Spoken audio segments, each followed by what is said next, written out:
Mid-February, believe it or not, only 4 home games remaining. And when you want to win a conference championship, how important, how valuable is taking care of your home court?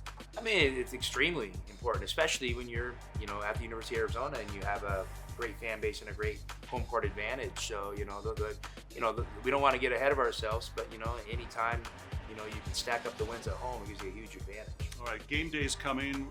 What does that mean for the program? I mean, it's an amazing honor, and obviously I'm really proud of the players, that they put us in position to receive this honor because, I don't know, 6 or 8 teams a year, in the country get it. So it's a chance for Tucson and the University of Arizona to show itself in the best light, which when it does, it's one of the best places in the country. So I'm really excited about it.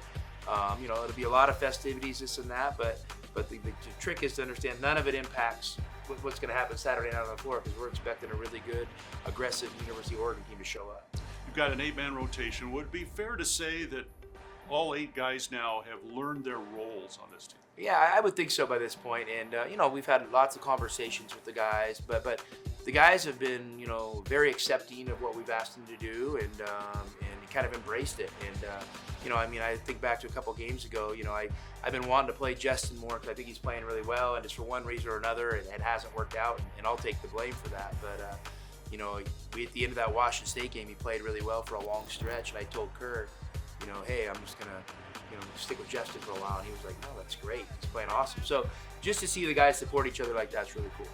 I think you mentioned how there's always things to fix throughout the season. You could win every game and there's always things to fix. Would turnovers be the number one thing? And did you see a big jump there with just 9 at Washington?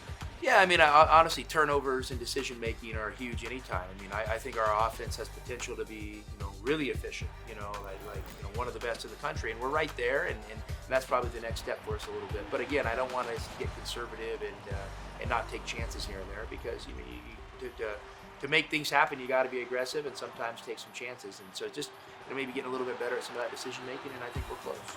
Not to jump ahead, but you've played every team in the Pac-12 except Oregon. And you got one day to get ready for a really good basketball team. Does that make Friday kind of a crunch day for the team and the coaches? Well, for sure. I mean, obviously you're going to play a game Thursday, and you're going to come in Friday and probably not be able to do too much physically.